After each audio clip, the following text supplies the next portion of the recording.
welcome and thanks for tuning in. I'm joined once again by Jonny Rankin. We're going to cover the NFL main slate for Week 9 on DraftKings. Jonny, what's up and how did Week 8 treat you? Not much is up. The less said about week 8, the better. I'll kind of leave it at that. Josh Jacobs over Alvin Kamara was not a fun time. We'll see Yeah, if I can make that mistake again. it seems like cash games really came down to that 1v1 or a 2v2, so margins were really slim. I didn't do well in cash either, so I know the feeling for sure. I just want to note really quick, you can see my screen share here. This is the Discord that we have up. If you're not in our Discord already, you should absolutely join. I think you'll get a lot more information throughout the week. I think we have a good time in there, and I think you'll enjoy yourself. So I'll put a link in the description of this video, and we'll get right into the Week 9 main slate. We'll start with the quarterbacks per usual. I think, whenever Josh Allen is on the slate, the conversation kind of has to start with him. We don't have to spend too much time on him, Jonny, because I think it's just obvious that he's, whenever he's on the slate, he's the top quarterback play. Can you poke any holes in him at all, or do you kind of feel similarly? I think the only thing is that he's now priced probably appropriately, Mm. which I guess he was last week too, although he was on the Island game in prime time. I don't remember seeing a price higher than 8,500 at quarterback. I think it's totally warranted. He still projects well. I'd still love to play him. It's just that pricing with him and Diggs is going to make things a little bit difficult, but I imagine there'll be enough value that we can get to him. Yeah, for sure. It feels like he's the obvious sort of cash game play without and take it with a grain of salt. I haven't built it all. Just like we kind of mentioned last week, we're coming into this on Wednesday night, so a lot of things will change throughout the week. But just kind of looking through the slate shortly, like I did, it feels like Josh Allen will be the most popular cash game quarterback, and for good reason. The next couple guys, Jonny, I wanted to mention. I think Kyler Murray's in a really good spot, despite I know that Arizona Seattle game really flamed out the first time. I think he's in a solid spot, and then and I would put Justin Fields kind of in the same tier as Murray, not from like a base projection standpoint or an overall projection. But the way that Fields has been used over the last couple weeks has been really encouraging. Just more rushing. Actually, over the last 3 weeks, he's been way more involved in the rush game, and now gets Miami, who he should be playing from behind. Also got Chase Claypool in a trade. Like, I think there's just a lot of things working in Justin Fields' favor. So, what do you think about Kyler Murray and Justin Fields? And do you share the same affinity for Justin Fields as I do? Yeah, I like both of them. Kyler was pretty good last week in a classic despite the loss stat line. Mm-hmm. Wasn't even that great on the ground, threw 2 picks, but still got over 300 yards and 3 touchdowns. An even better matchup here against Seattle. As you mentioned, the first game was an incredible dud. Uh, Out of maybe the biggest stud of the season in terms of stacked games that then didn't pan out. But I don't see a reason not to go back to him, especially now that they're at home. With Fields, I like him too. I liked him a lot last year, and that never worked out. But they have been using him as we all kind of thought they should. More recently, just rushing. The only concern I have is I don't love the options to bring him back with or to stack him with. It's sort of similar to Marcus Mariota syndrome, right? Where maybe Pitts catches the touchdown one week, maybe London does, but none of them get the volume. You mentioned Claypool. Is he marked as Chicago in the? Let Is me he in the player pool? Do you know? That's my only question, because otherwise we're uh left with Mooney and Kmet. so he popped up on the optimizer here, but let me keep discussing it, Jonny, and I'll look on DraftKings right now and see if he's actually on the slate Okay. or not. Yeah, that's the main concern. Is just I don't love the options to pair him with. Yeah. Which you don't necessarily always need. I just tend to prefer to. So I think that's the main thing there. It's a good game environment. They're going to be sped up. I believe Miami uh, plays at a pretty fast pace, although not as important as it is in NBA, but still in terms of plays per game. So I think there'll be a good chance. We saw Goff light up that secondary in the first half last week, so Fields should be able to do that too. Um, yeah, really the only concern is who you pair him with. Yeah, no, for sure. That's a totally fair concern. Chase Claypool is on the slate, by the way.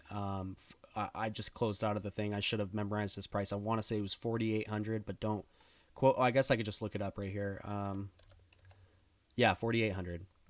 But yeah, so I totally agree with what Johnny was saying. I think he's probably, you could play him unstacked. You don't really have to stack him. So I think that's an option too. Obviously, we should mention up next Tua in that same game, just on the other side. I think Justin Herbert, Joe Burrow, kind of all these guys in a similar, similar vein.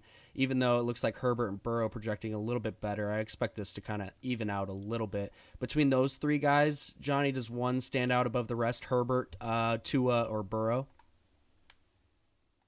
Um, Depends on how you feel about Burrow. If you think that Monday night performance was, how much of that you think was Jamar Chase being gone, and how much you think it was, um, just a poor offensive line. Neither of which I think will be fixed in time for this game. Right. So I would love to get there, but that was just really concerning on Monday. Tua, I think last week was the week. I don't know that this week is, which is sometimes kind of a silly way to play it, but that's how I might be playing this one. I think I would rather attack Chicago on the ground, like with Mostert. We saw Tony Pollard go a little bit wild last week against that same front. And Herbert, I like a lot. I have a similar concern with as to Justin Fields in terms of who you stack him Yeah. with, not because they don't have the players, but because the players are not healthy. Right. No Mike Williams, Keenan Allen, hamstring, older guy. Okay. That's always fun. Um, yeah, but I do actually like the peripheral options like DeAndre Carter, Josh Palmer, Hmm. Gerald Everett, and then I'm sure we'll talk about Eckler Yeah. here in a little bit. But although he's mighty expensive this week, but I think Herbert would be my favorite out of those just for the game environment.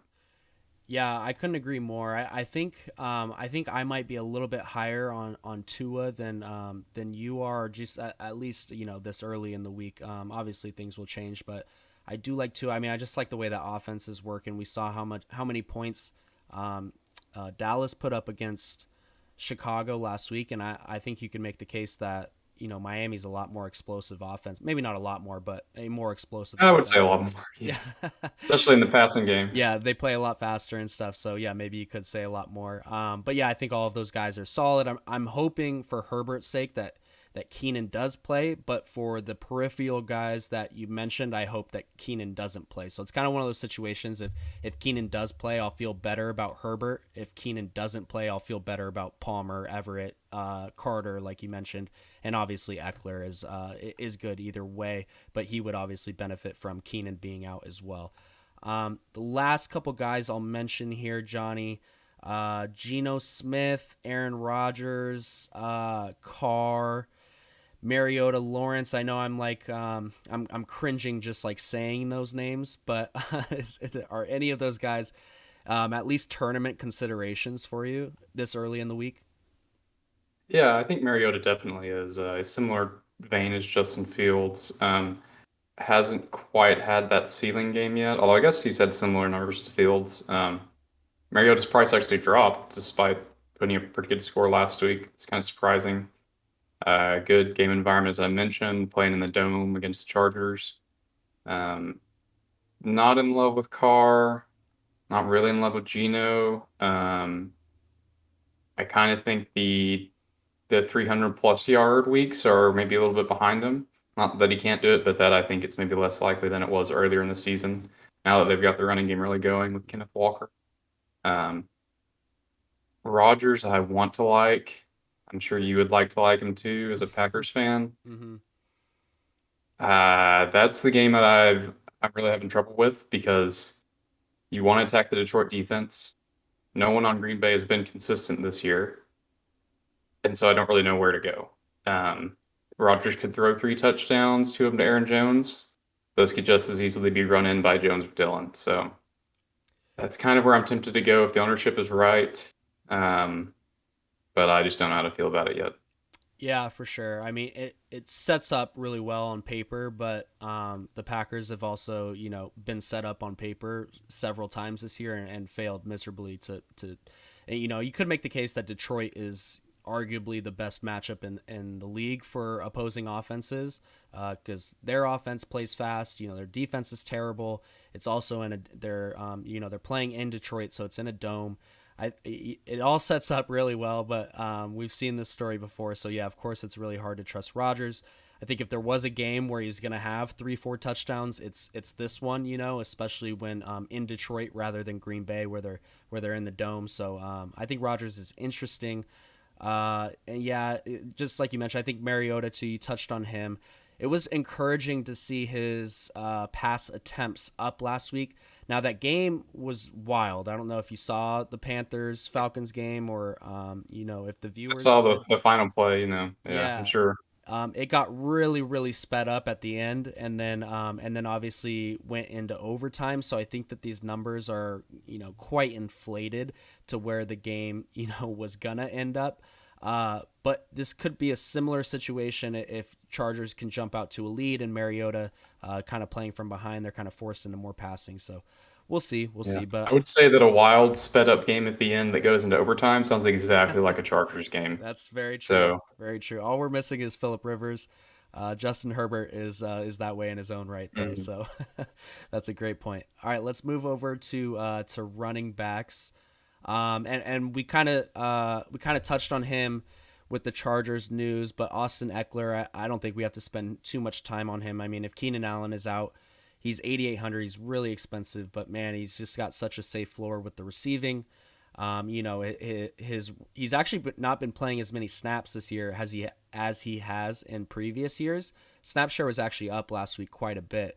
And that's probably because they were down a lot of the game to Seattle. I'm sorry, 2 weeks ago they were on their bye last week. So, anything you want to mention on Eckler before we move on to some less obvious guys, Johnny? I know he's expensive for sure. That should be noted. that is the only concern. And that he went from drastically underperforming in the touchdown department to drastically overperforming. Mm-hmm. That can turn around just as easily. Or he could continue punching him in. I think at this point, he's reached the stage of where I thought Josh Jacobs was last week, and that he's going to get the work, but can he get in the end zone? Yeah. And if he can, you're good. If not, 8,800, no thanks. Yeah, to Johnny's point, 0 touchdowns through the first 3 weeks, and then 7 touchdowns the last 4 weeks. Obviously, that variance hit in a big way, and or the regression hit in a big way, and now it's due to regress the other way. Especially if Keenan Allen comes back. I mean, Eckler had 16 targets 2 weeks ago. Or I'm sorry, 3 weeks ago, and then 12 targets 2 weeks ago. Obviously on their bye last week, so those targets are just insane. But keep an eye out on Keenan Allen's status. Next couple guys, Johnny. Let me pull up my list here. I had Aaron Jones, Josh Jacobs, Joe Mixon, and then actually I would throw Travis Etienne in that tier as well. I think a lot of people have a sour taste in their mouth from Josh Jacobs last week. I totally understand. I think that this game can't get much worse in terms of like how the game script is going to go. I think the matchup is probably a little bit more favorable, but who knows? Between those four guys, do you feel good about those guys? Anyone that you don't feel good about between Aaron Jones, Josh Jacobs, Joe Mixon, and Travis Etienne? I would say I feel the worst about Mixon, so I'll leave him for last. The other three I feel pretty good about. The only thing with Josh Jacobs is the irrational part of my brain that is, or the emotional part, I should say, that is sad that he let me down last week. Um, but it is essentially the same spot as last week, except maybe better. A worse rush defense, about a 45 point total, and the Chargers, not the Chargers, the Raiders favored by one. Mm. So he projects basically the same as last week, which is to say really well, at $100 cheaper and potentially depressed ownership. Not necessarily, but if you're a box score watcher, you may say, "Oh, he failed me last week. I'm not going to play him this week." Um, Aaron Jones, as I mentioned, looks good. Seems like Matt LaFleur finally got into his head that maybe he should use his running backs a little bit Yeah. more. Um, if that continues, that's great. You know, he didn't even score a touchdown last week, but put up over 100 yards on the ground. Who was the other one? ETN, yeah, looks great, especially now that James Robinson has been shipped off. Um, I think he looks good. The only concern is, do I want to play him and Jacobs together? Um, Hopefully, I choose the right one this time, unlike last week. And before I get to Mixon, I want to say I have Stevenson and Kenneth Walker in that same tier personally as ETN. Um, Maybe Walker a little bit below, but Stevenson definitely. He didn't score last week, but still saw 16 attempts and 8 targets. He's seen 21 targets over the past 3 weeks. Um, I like that a lot. Only concern is the game's supposed to be low scoring, but it seemed like even with a healthy Damian Harris, Stevenson still had the bulk of the work. So I like that a lot. And then to get to Mixon, it's more just of a Cincinnati offense concern, like I mentioned. Offensive line has been terrible this year, and that's really the main concern, I guess. If he's not popular, uh, then I'd like to play him. The price is right, but we'll have to see. Yeah. Yeah, for sure. And I should note too, I think you can see these projected ownerships, or the the people can that are watching. I wouldn't read into these at all. These are so early. It really really just don't use those. So yeah, Do when you we're have talking about 20% on Mixon too, then? no, I only have 10, but everything is so because I use the aggregated projection set. Like when you're merging a few different sites, some of the sites have people really high, some of them have them low, and it kind of just averages them out, and so you get like a really like flat line. So like Mixon's at 10%, and then no one's above 12% on running backs for me. So Oh, okay. everything's just like really Yeah. level. So yeah, Yeah. these are Everyone we just mentioned is over 15 for me, but okay. like you said, it's Wednesday, so. Gotcha. Um, yeah, no, I totally agree, and I was close to throwing Stevenson in that tier. The only reason I didn't, and I know that he did have the majority of the work again, but the fact that Damian Harris is there was the only reason that I just put him a tier below those guys. I still expect Stevenson to be heavily involved, and I was going to mention him next. I promise you, I had him on my list, so I do really like him, and I think it's totally fine to throw him in that upper tier with those other guys we mentioned. Kenneth Walker was another guy I was going to mention next. I think he's probably a tier below Stevenson, just because I think Stevenson's more involved in the passing games. Walker As really, soon as I threw Walker in there, I regretted it. Yeah, yeah, I knew better. you just need Walker to be a lot more efficient, and it's not something he can't do against Arizona. But Stevenson, I feel confident like won't be scripted out of the game. Where I think Yeah. if Seattle's playing from behind, he could get scripted out. But and then another guy I'll mention is Dalvin Cook. I know he's expensive. The thing that was really encouraging to me was he has not been since his shoulder injury. This actually falls right in line with his shoulder injury. Since then, he hadn't been used in the passing game much at all.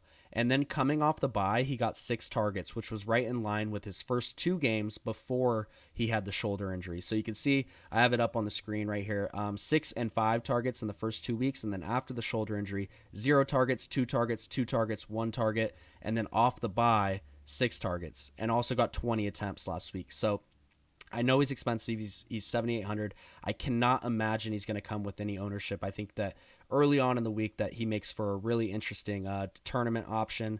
And then last guy I'll mention, Johnny, before I let you go, is Dante Foreman. I do think is it Chuba Hubbard or Chuba Hubbard? I never know. I'm gonna say Chuba just because I Chuba can't Hubbard would imagine be a someone lock. saying Chuba Hubbard is my kid's name, but I don't know for sure either. You're right. It's got to be Chuba. I don't know that I've ever heard it said out loud before. But yeah. Yeah. So his status is going to hurt Dante Foreman if he is in. If he's out, Dante Foreman looks really good again, just from a volume standpoint. But anyone besides those guys, Johnny, that I didn't mention, and feel free to touch on Dalvin Cook or Dante Foreman if you'd like. Yeah, with Cook, I think we mentioned last week, similar to Kamara syndrome, he just hasn't scored that many touchdowns. I mean, he did get one last week, And then Madison got a rush inside the 10 and scored. So that's Yeah. always a threat, but he had a great game regardless. So I do like that. And then Foreman looks good. The only concern is I don't see a lot of targets. Granted, he hasn't played that many games with the Panthers. So, you know, I worry about game script there a little bit, similar to Walker, and if Hubbard's back. But not necessarily sure how I feel about him just yet. I think those are the main ones. Oh, and I did want to mention Mostert. Like I said, for Chicago front, um, got basically as many touches last week as he had the weeks prior. Just wasn't as efficient and didn't find the end zone. I see that changing this week. Yeah, for sure. And I think you touched on it earlier that, Pollard did really well against the Chicago defense in limited touches too. Like, I don't know if anyone went back and looked at Pollard's, his snap share and his workload and stuff, but I want to say he only had 15 touches if I remember correctly. He's not on the main slate here, so I can't pull him up. But yeah, I think 15 touches and he just went off. So if Mostert can flirt with 20 touches, he has the ability to get 20 plus points. So I like that call. And then last guy I'll mention is DeAndre Swift. I was really disappointed in his workload last week. He really salvaged his day with the touchdown. It was encouraging to see him get 5 targets. And if we get news that he's going to be used more, that's probably the only way I'd be interested.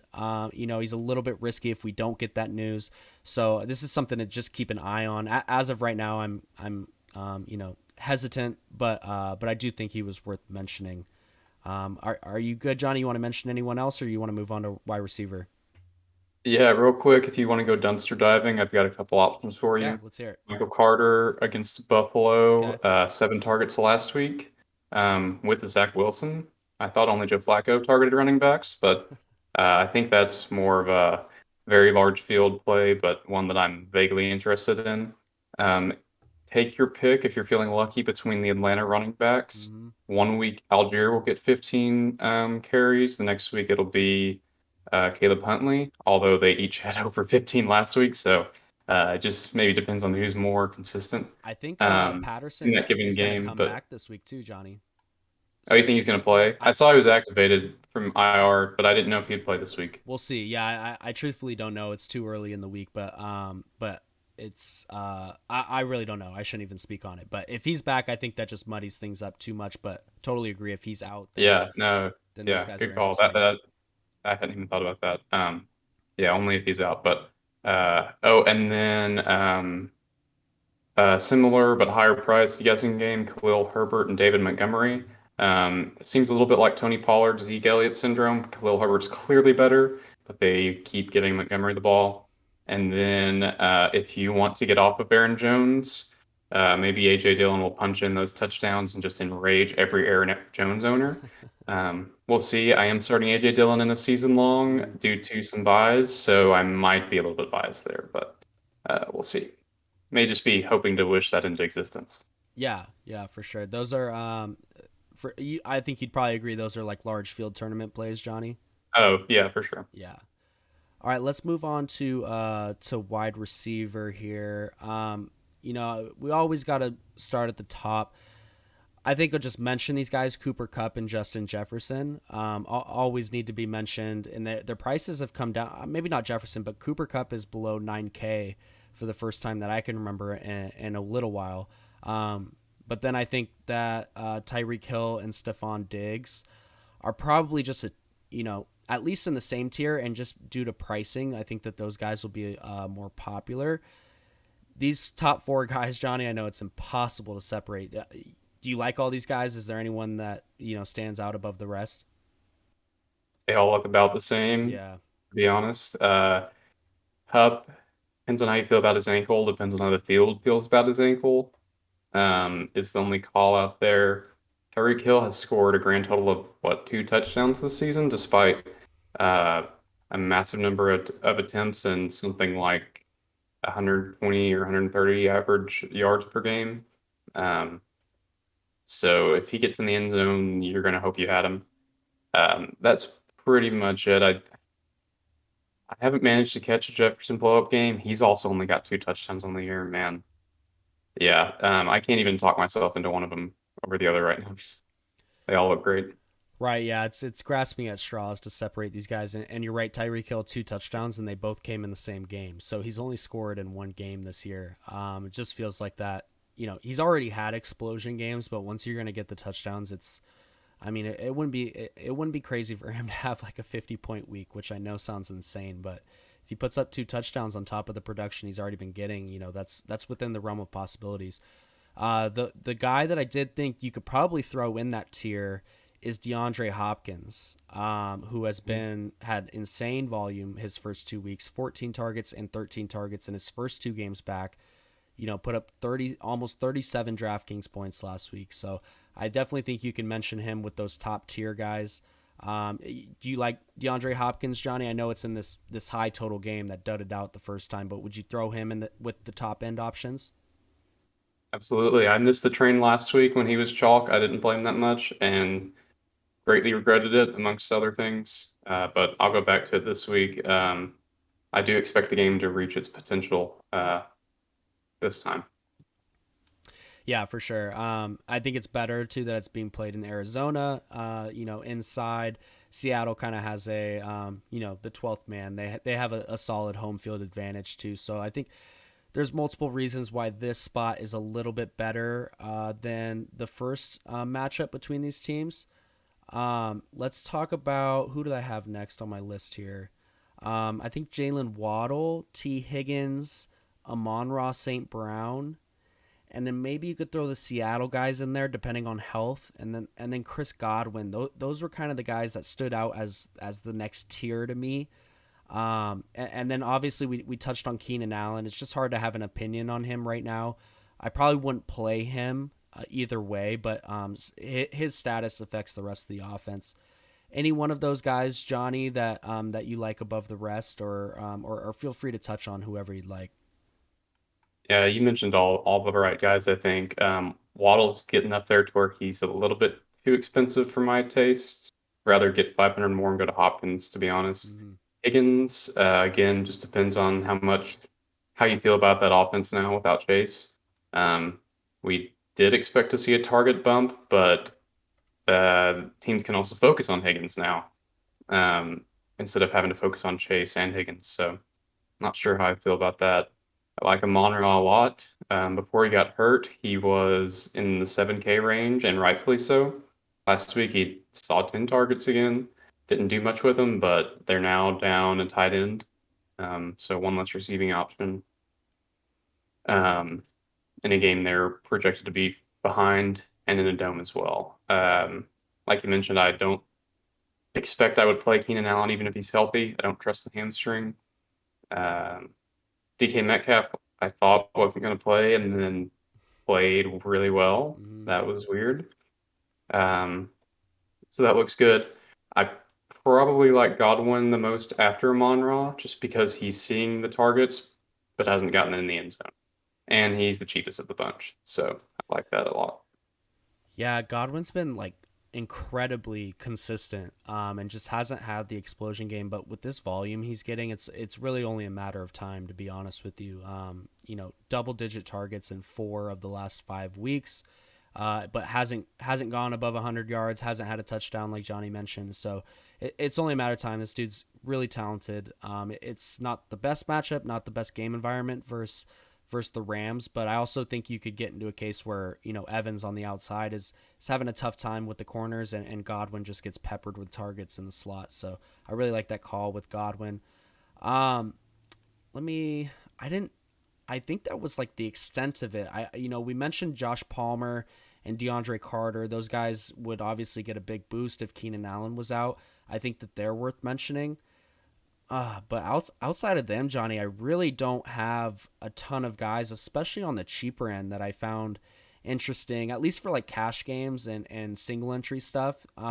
Is there anyone else that you would consider for those formats, or feel free to throw out some large field tournaments plays if you'd like.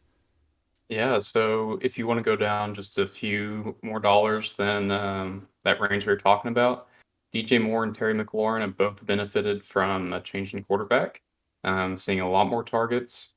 Um, DJ Moore wouldn't necessarily have gotten there without that huge play at the end of the game, but he still had a pretty good game. Yeah. Um, so I like that. Let's see. You can pick which Green Bay receiver you think is going to be able to make it through the whole game between Lazard, Dubs, and who are those other guys? Watkins. Watkins, Yeah, yeah, and then I that's the doubt. main one. Oh, I don't really know Christian Watson's status, but yeah, Yeah, it's really crowded there for sure. yeah. Rondell Moore continues to just splatter egg all over my face. Like anytime I talk bad about him, he comes out and has an amazing game. Hmm. Um, he's projected for about 13 points again. Surprise, surprise, and he's about $5,000. So, like the Chargers guys, as we touched on, um, Allen Robinson might have taken Tyler Higbee's lunch and eaten it. Hmm. He's gotten all those targets recently. Let's see who else. I've got more guys now that I think about it. Jets, Garrett Wilson, Hmm. ton of targets. Like that a lot. They're going to be passing a ton, I expect. But you're right. There's not really anyone like super cheap that I'm really keen to play um, that I can see at the moment anyway. Especially not outside of really large tournaments. Yeah, no, I'm glad. Really glad you mentioned those first two guys, DJ Moore and Terry McLaurin. Those are two guys I should have brought up. So I'm glad you mentioned them. Yeah, and yeah, absolutely, the quarterback change. Whether you think the quarterbacks are more talented or less talented than the ones that they took over for, it's obviously been better for these receivers. So I think that that's a sharp call. Yeah, Rondell Moore, I think is okay. It's just like you get into these guys, I just feel like literally okay about everyone. I don't feel great. Hmm. Don't really wouldn't even say good about anyone. I do like the Garrett Wilson call. He did get priced up. He was 4,200 last week. Now he's 4,800 and gets a tougher matchup. So there's just like you could poke holes in all these guys. So we'll see if some value opens up throughout the week. I think that Keenan Allen situation, which we've touched on 100 times now, is going to be a big factor. And that's a nice To be segue. honest, with Keenan Allen, I Yeah. did want to bring up I might be more inclined to play though. I mean, I'm going to be inclined to play the Carters and Palmers of the world regardless. Depending on how the ownership shakes out, if Keenan Allen is in and those guys plummet in ownership, I might be more interested, especially in large fields, just because we saw him try and give it a go, Hmm. a couple weeks ago, and then had to leave the game early. Hamstring issues are so finicky. It's so easy to either leave early or be limited the whole time. Um, I don't know if you remember the game where he came into the camera and said, "Don't sit me in fantasy," and then put up like, I don't know, 2 points. Yeah.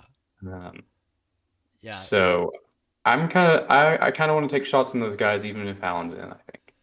Yeah. No, I definitely remember that. Hashtag never forget. But the that's a great point, and especially with Keenan Allen, he is someone that has done that several times in his career already.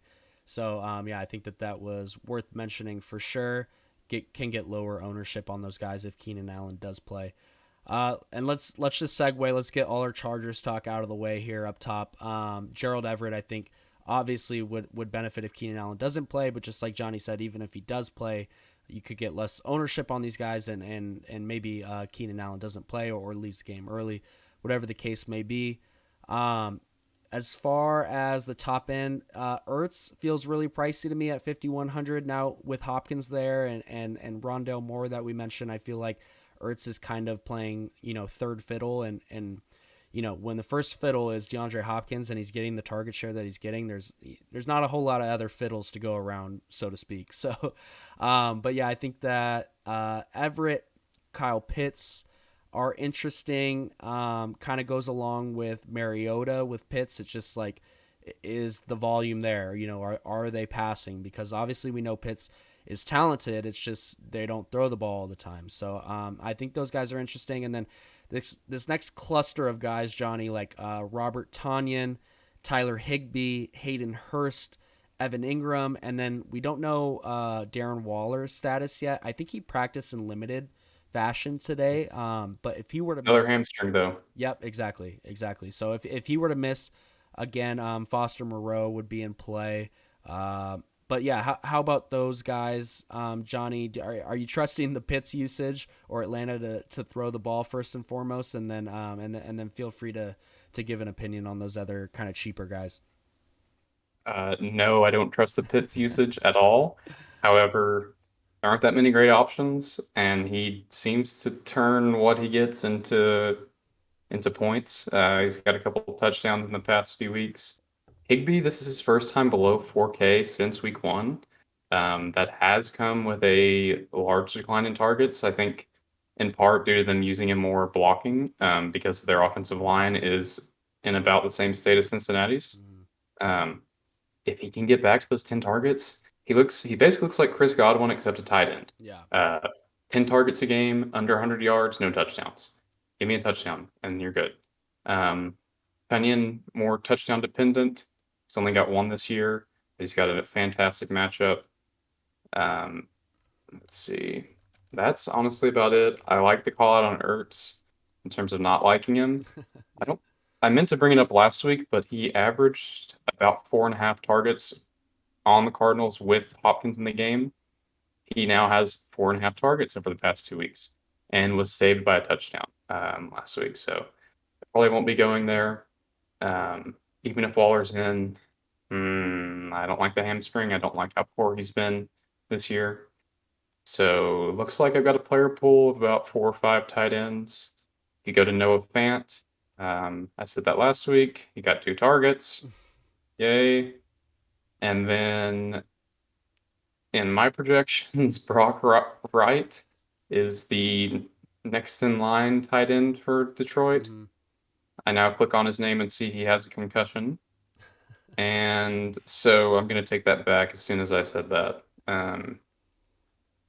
Yeah, Yeah, pretty no, bleak. I totally agree. I think the position is really weak this week, and it's really hard to separate any of these guys, which might be a good thing. It might bring spread out ownership across the board, and then you can kind of just take your pick. I think Brock Wright was worth mentioning. We'll get some more owners, or I'm sorry, some more information on the tight end situation for Detroit throughout the week. Obviously, T.J. Hawkinson got traded to the Vikings. I didn't see him there. Now I see him. Okay, there he is. He was just. I just needed to scroll up a little bit. So yeah, there he is. I think he's probably a pass, right, Johnny? I feel like we should mention him at least. Probably just first team, or I'm sorry, first week with the new team. I can't imagine that he's going to be used as much as he was in Detroit with all the weapons that Minnesota has. What do you think? Are any interest at all in Hawkinson this week? No, to be honest, he wasn't even used that much in Detroit Yeah. outside of the week when everyone was out. I'm sure he'll fall in the end zone just to spite us, but he's 5K, so you don't need to. And he's currently projected for a whopping 0% ownership.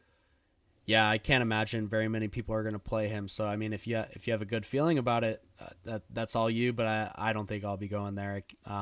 But yeah, it's kind of an ugly week overall on tight end. I don't think we need to spend too much time on it. Let's move on to defense. I'll be totally honest, Johnny. I did not get a chance to review defense. I just looked at the skill positions. Defense is one of those things, especially for tournaments is I just think it's really important to play the ownership game. Fading chalky defenses in tournaments. And when I say chalky, I mean popular. Fading the popular defenses in tournaments, I think is a good move overall. So I kind of just wait for ownerships to come out at the end of the week and make my decisions based off of that. Now, just taking a quick look here, it looks like Carolina projects decently, Tampa Bay projects decently. Maybe you could throw Indianapolis in there as far as like the 3,000 defenses and below. Are you seeing the same kind of projections on those teams, Johnny, or who stands out to you? Yeah, really tough. A lot of dumpster diving. Panthers are the cheapest that look okay, especially I imagine they'll be really popular with how poor the Bengals offense looked. And that is really the only cheap defense that I think can not get 30 points put on them. I do like the Buccaneers. Stafford didn't throw an interception last week. I expect him to throw a pick six in return for that this week. So that should be pretty good. He's got to make up for lost time. Oh, absolutely. Yeah. We got to have that. A Higbee touchdown and a Stafford pick six. Mm-hmm. Please. That would be clutch. Um, Nothing else that I like, to be honest. No one's even popping in terms of I think they'll be too popular, like to fade beyond maybe the Panthers and the Bucks. Um, yeah, it's about on par with tight end this week, I think. For sure, for sure. Yeah, I don't think we need to spend too much time on defense either. It's kind of just wait and see situation for me personally. So let's get out of here, Johnny. I feel pretty good about that as far as being, the first time we look over the slate on Wednesday night. Obviously, a lot of things will change. We do appreciate you tuning in. If you like and subscribe this video and subscribe to our channel, that would be amazing. It really helps us out, get more people in the Discord, just get more activity overall. So thank you very much for tuning in. Johnny, thanks for joining me. I appreciate you, and we'll do it again next week. Sounds good. Remember, get your lineups in by a lock this time. Yeah. That's Johnny's aimed at making me. he's making a reference to you at least you were able to enter some late lineups, right, Johnny, or just players from the late games? Not last week. Oh no, bro, I didn't know that. I didn't Yeah, know it that. was not good. I was suffering from a Halloween, the day after a Halloween party type of thing. Uh-huh. A couple weeks ago though, I missed the noon lock, used only players from the afternoon games, and profited in that 20 max entry. So, There you go. not saying it's a positive ROI strategy, but don't do it. Yeah. It's terrible. Please Yeah. don't. I'm setting an alarm for 11:55, and I'm not letting myself make changes after that. There you go. I think that's a good strat. Awesome. All right. Well, thanks again everyone for tuning in, and we'll see you next week.